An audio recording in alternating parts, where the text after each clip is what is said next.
গরমে পুড়ছে কলকাতা সহ গোটা দক্ষিণবঙ্গ, আর এরই মধ্যে কলকাতায় লু পরিস্থিতি। কলকাতা সহ ২ পরগনায় তাপপ্রবাহের সতর্কতা রয়েছে। আমরা কথা বলবো ইরন আমাদের প্রতিনিধির সঙ্গে। ইরন, আবহাওয়া দফতর কি জানাচ্ছে? মানে এইরকম একটা যে দুঃসহ পরিস্থিতি চলছে, সেই পরিস্থিতির আরো অবনতি হবে?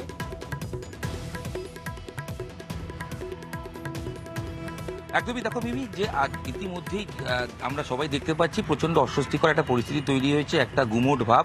এবং আবহাওয়া দপ্তর থেকে জানানো হচ্ছে আগামীকাল থেকে দক্ষিণবঙ্গের বিভিন্ন জেলায় তাপপ্রবাহ শুরু হচ্ছে, এবং সেটা আগামীকাল এবং 4 তারিখ 5 তারিখ আরও বেশ কিছু জেলায় হবে।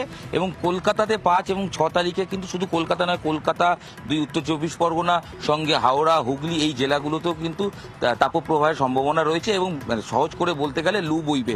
যেটা জানানো হচ্ছে, যেটা পরিষ্কার করে, যে পশ্চিম বর্ধমান, 2 মেদিনীপুর এবং বাঁকুড়া, পুরুলিয়া থেকে আগামীকাল থেকে তাপপ্রবাহ রয়েছে। এবং পাশাপাশি 5 তারিখ আরও বেশ কিছু জেলাতে হবে, সেগুলো হচ্ছে 2 বর্ধমান, সঙ্গে বাঁকুড়া, ঝাড়গ্রাম, পুরুলিয়া, বীরভূম। আর 6 তারিখের ক্ষেত্রে কিন্তু সেখানে কলকাতা সহ 2 24 পরগনা, হাওড়া, হুগলি, সেখানেও কিন্তু তাপপ্রবাহ রয়েছে। যদিও এর মধ্যে অবশ্যই ধন্যবাদ।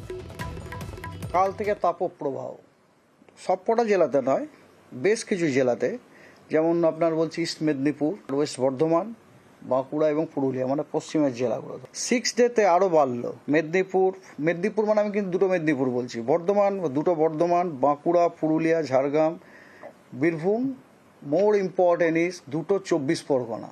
আমরা পশ্চিমে পেতে অভ্যস্ত, ওটা কিন্তু এখন 2টো 24 পরগনা ঢুকে গেল। That means Calcutta is also included, Hooghly, হাওড়াও ইনক্লুডেড।